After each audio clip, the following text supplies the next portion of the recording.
Hi, and welcome to the latest installment of T2 TechBridge at TechPort. I'm Rick Tarr, and I'm joined this afternoon by Diana and Cassie from the NOC TSD, or NOC Naval Air Warfare Center Training Systems Division. And we're going to be talking about our brand new, well, I shouldn't say brand new, but one of our tech bridges in Central Florida. So welcome, thank you for joining us. And if we could just start off talking about some of the things that, and the technology areas that NOC TSD works in.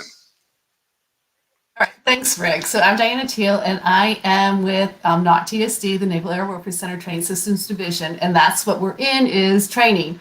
So we do modeling, simulation, training, and human performance. And Rick is saying we're one of the newer tech bridges. We were actually one of the first 5. Okay, you're right. Just to let you all know. One of the unique things about us in Central Florida is that we have all 4 services. 5 services, Cassie. I know the Space Force is going to be here too. Cassie reminds me of that often. So we have all 5 services, or going to have all 5 services co-located here with us in Research Park. So we're all in that modeling, simulation, training, and human performance business space. And that's what makes us a little special. That is. So what are the 5 services? You mentioned Space Force. What are the 5 services? We have, so NOC TSD, Navy, and then we have PM Traces, the program manager for training systems is the Marine Corps. And then we have PEO STRI, which is the Program Executive Office for, that's Army, STRI. And then we have AFMS, which is the Air Force Agency for Modeling and Simulation, which is our Air Force component. We also have more than just the 5 services. We have Department of Homeland Security here with us. We have the VHA SimLearn. So they do the simulation training for VHA. So it's the largest, I believe, medical modeling simulation place in the world. And I know I'm forgetting a number of others. Oh, we have the Joint Program Office for Medical Modeling and Simulation. We're standing up a couple of more. So people are finding out about Central Florida and the business area that we're in, other components of the federal workforce. And then they're also finding out about what we're standing up as this physical location for our Central Florida Tech Bridge. Because we have all of these agencies together, we're standing this up together as a tech grove, is what we're calling our outward facing location. So that tech grove will have the different components that I just talked about that are all in that business space that will be physically present, that will allow some of that collaboration that y'all have already going on up in Southern Maryland. So for folks that haven't been down to your facility, when you talk about co-located, can you describe that campus? So, are we talking, miles away, but in the same town? Or are we talking a campus where folks are physically within walking distance from each other? Cassie, do you want to take that one since you've got a really good idea about the facility perspective? Absolutely. It is a very unique setup. I don't think you will see this anywhere else in the DoD. We are physically structured for collaboration.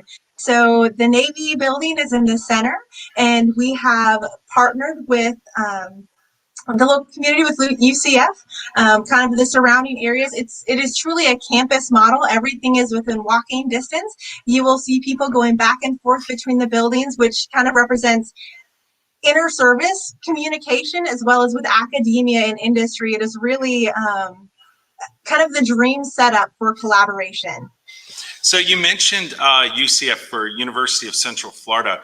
What other facilities does the University of Central Florida have there at that campus? So they have an incubation center, which is a really great thing for us. So I like to call that the little itty bitties, right? The small businesses are just starting out, so they're really small. And so they're an incredibly successful incubator also, where a lot of them have graduated and become large businesses in some instances. So, and that's who we work with the Tech Grove. So that incubation center is really important.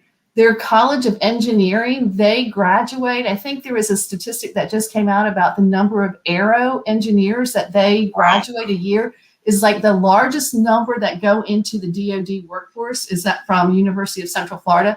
I believe they've got the computer science program that they have competed at the national and international level and done quite well. They also have the College of IST, which I forget these acronyms. It just is an acronym to me at this point in time, but it's simulation and training. Awesome. Instrumentation, maybe. Yeah. That's awesome. So it's kind of a natural that community and that campus would be considered a tech bridge. If in your words, so we've talked a lot about tech bridges on the program, but I'd love to get your perspective on what is the Central Florida Tech Bridge? Like, what does it do, and how can folks watching engage with it? So Rick, that's a really great question, and that's something I want to say that we're getting our arms around, because we've been, we're considered in the sustainment phase of a tech bridge. So we've been doing outreach for, as the Naval X people like to say, a long time. And they give me kind of a hard time about that. We've been doing it for decades. So now trying to figure out what this tech bridge part of it is a little bit, different for us. So we have a really strong outreach program where we have, I like to say every month we have some sort of a formal event with industry. So it's not about a program. So it's not a program acquisition program thing, but it's about like, hey, here are some opportunities, or this is how you can engage with small business, or hey, we're changing a process, an acquisition process. Let's talk about it. Or capabilities demos, something. We have something going on with industry every month. And it might be 100 people and it might be 10,000 people, but every month. So now we've got this Central Florida Tech Bridge with the Tech Grove, with all of the services. And we've got this space, which like Cassie was saying, we've always had this outward facing space, but now we've got this 5,400 square foot of space that's available for us to collaborate with. So we're looking at doing some technology kinds where all the services can collaborate with around some tech that we have. And then how would industry be able to come into the Tech Grove and use our data to be able to use it as a sandbox and say, hey, we've got something, can we plug and play and find out, and then talk to our technologist and see if that's going to work. So that's where we think that we're going with this. Does that make sense? Oh, absolutely.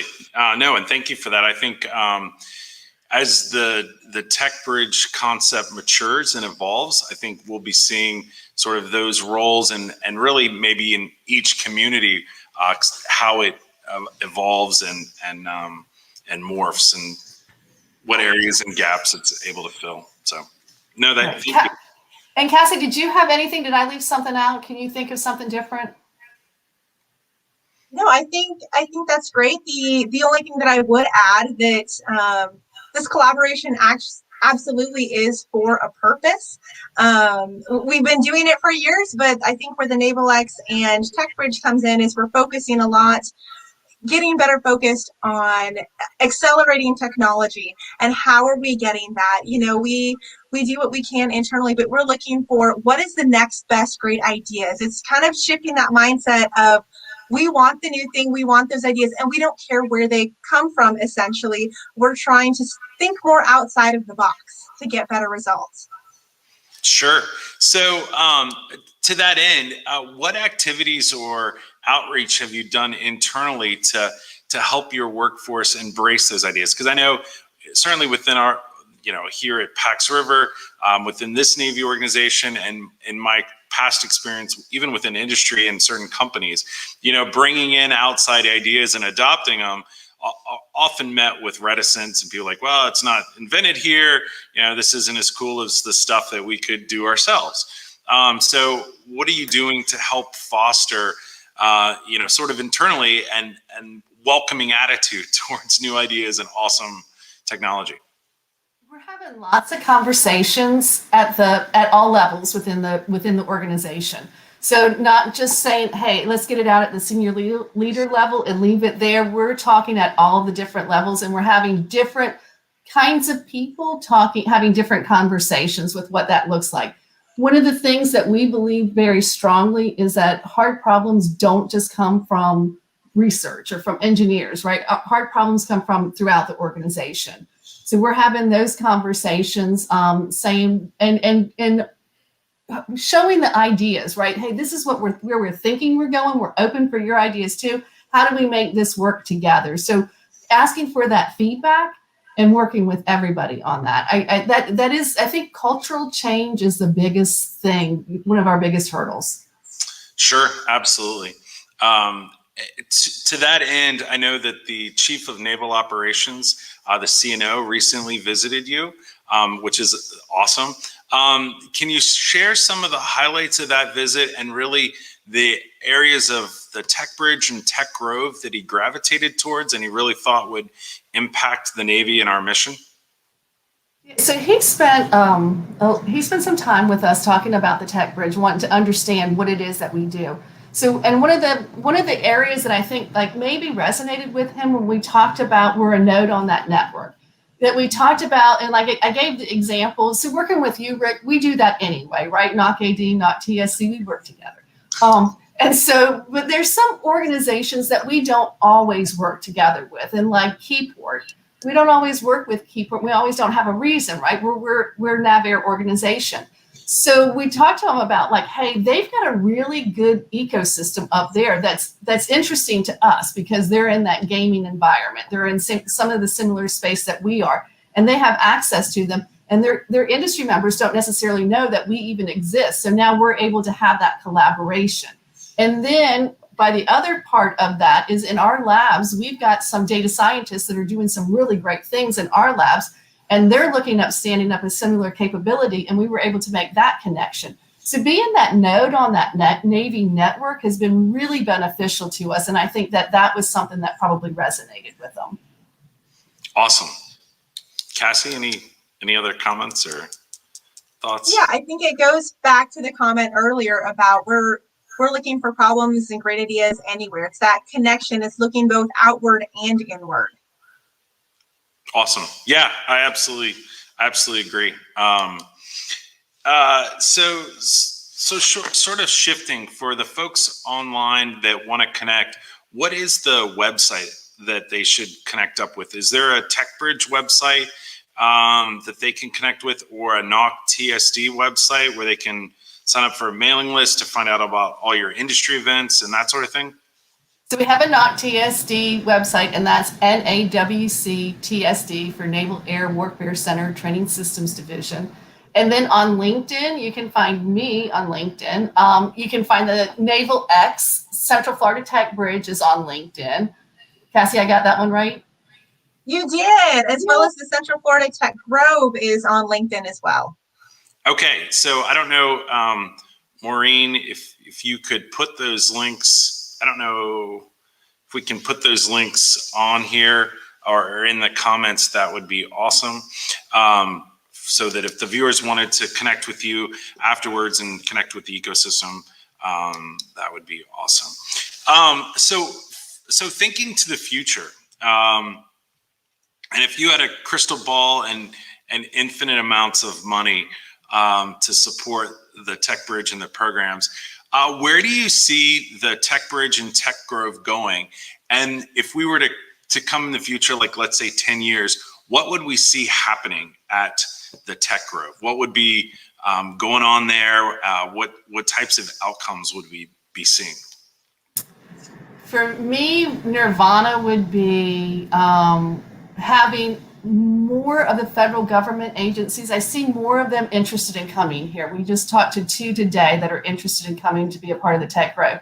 So having more of that collaboration, I think then we would soon grow out of our space that we're in. And one of the things that we've talked about is around Central Florida.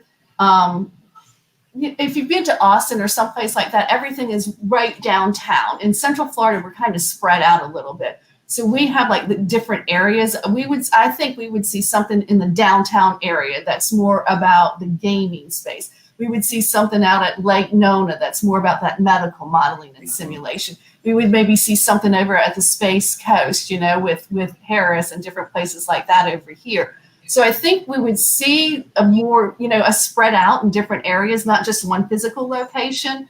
And then I think that what we would see going on in that physical location would be collaboration from around the nation. I think that one of our goals is to be able to utilize that space constantly. And maybe it's, having people from the West Coast being able to utilize it virtually when we're not. So I think it would be just, stuff that maybe we can't even imagine right now is what I would hope. No, that's awesome. Yeah, and I think that's one of the beauties of of having a platform and a framework that's not quite fleshed out, that's still evolving, is it can really expand and grow in ways that we can't even think of now, which I think is cool. I'd also echo your sentiments that one of the early wins for me in the Southern Maryland TechBridge has been connection and outreach to the other warfare centers. I've been working with the folks up at Newport, Rhode Island around this unmanned campaign. Certainly the Naval Air Systems Command is big into unmanned stuff. And the folks up at Newport are as well. So I think a lot of those connections and collisions wouldn't have happened had this network of tech bridges not been formed. And it's a great example of the stuff out at Keyport in this greater Seattle area. So yeah, it's good stuff. And I think Maureen is asking, are there hashtags associated with your programs? Are you all using any hashtags that she could piggyback on? So I don't, we don't generally, Cassie? Cassie, are we doing that? I mean, You hashtag. Because you're cool. officially, but we need to work on that. Thank you for thinking that's cool. I'm going to write that one down. I'm not Do a hashtag Tech Grove. hashtag Tech Grove. Yeah, Okay. let's do that. So one of the things that I wanted to say is that with our uniqueness of having the different services co-located, we have what we call a tech pollinator because we have a tech grove. So why not have a tech pollinator, right? Absolutely. And so going with the theme of things, we like to stay in the theme. So and what the tech pollinator, what we're looking at that position doing is being aware of what's going on internally. Like you asked that question previously, what are we doing internally with those conversations?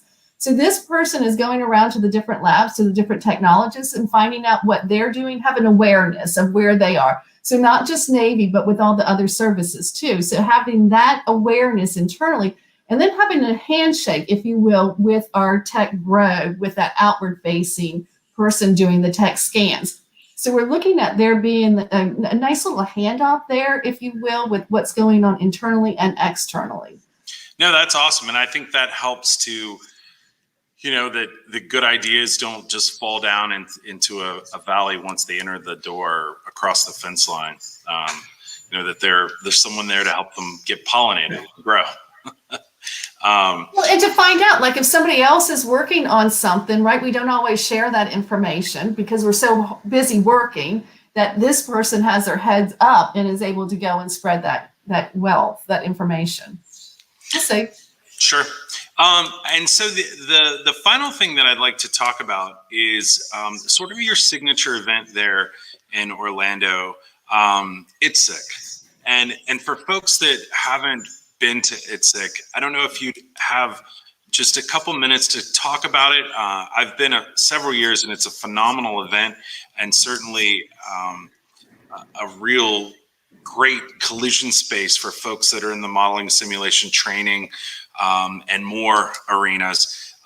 If you could talk about it for folks that might not have heard about ITSEC and really, I think too, which is really cool, how ITSEC plans in your ecosystem almost as a signature pollinator event, which I think is awesome. So over. Yes, thanks, Rick. So when I talked about we have that battle rhythm with industry every month. So the November, December timeframe is ITSEC, and it's kind of like our capstone, if you will. And ITSEC is the Inter-Service Industry Training, Simulation, and Education Conference. And that happens every year here in Orlando. NTSA is the sponsor of that, but all 4 services participate. And each year it rotates who the lead service is. This year it's Sea Services, so it's our year. And it started out as a Navy event about 50, 60 years ago. And it was because it was talking about acquisition and we needed to go faster. Imagine that 50 or 60 years ago, we were talking about going faster and that we needed to be more innovative and we needed to talk about demonstrations and see what capabilities were out there. So we haven't lost that message. ITSEC, there'll be about, last year we didn't have it in person, but the year before that, there was about 17,000 attendees that came from all around the world. And what happens is, one of my favorite things is to take senior leaders onto the showroom floor because everybody thinks that they've gone to a conference until they go to ITSEC. And your eyes just, and if you've experienced it, and it's one of those things you've got to experience it. It's kind of like Disney. Until you experience it, you just don't know. So we'll have about 500 different vendors out on the showroom floor with their capabilities, and it will be anything. And we've got like an area for the small businesses and the big businesses, and then all the services are there. And one of the things that we found that's been very interesting with ITSEC, so on the showroom floor where we're all demonstrating capability, is businesses will come by and see what we're demonstrating to get an idea of where we're investing our money, so that they have an idea of where they might want to invest their money. So although we're not having a direct impact on IRAD, we think that we're having some impact on that. So we've got the capabilities, the demonstrations. We'll have senior leader panels. So this year we've invited CNO to be our keynote speaker. We think that Commandant might also be attending. MCPON might be attending. So we're looking at it being a big C services year. We'll have some discussions about acquisition and opportunities. So with all of the services being co-located in Orlando, we're a multi-billion-dollar business in modeling, simulation, and training out of Central Florida. So we'll talk about those opportunities. So it becomes this real event for industry and government to find out what's going on and where we can go push our technology and our capabilities. That's awesome. Yeah, definitely another foot stomp for it. If you haven't been to ITSEC and you are in the modeling, simulation, training, but it's actually bigger than that. I felt like it really has become much broader than modeling and simulation. AR, VR, yeah, it's definitely the event to go to. So that's modeling simulation, right? I know it has other capabilities. I know, and that's just a part of it, right? Because you're right, it is bigger than that, because you can. Before, back in the day, it was a big full motion simulators, right? A full dome, and it was us doing that. Now AR, VR is a component of it, and we can use that for a lot of different areas. So, and we have, operational people will be there from the military, kind of describing what's going on with them. So I agree with you. It is much bigger than that, but that is our focus. And I remembered a fairly large STEM section. So there was a whole arena dedicated to STEM outreach and some of the projects going on. Either in STEM every day. We have STEM every day of ITSEC. They have scholarships that I forget how much it is, but it's it's significant that they provide. NTSA provides. There's going to be a cyber pavilion, I believe, this year. There's a medical modeling pavilion. So you're right. There's a lot of different components to ITSEC. No, that's great. Well, thank you very much. We're going to close out here. Thank you for all the folks that tuned in. Thank you, Diana and Cassie, for joining me today on TechBridge at TechPort. And we look forward to seeing you next month in, that would be April. Wow, time is flying. So thank you very much and have a great evening. Thank you. Thank you for having us, Rick. Thank you.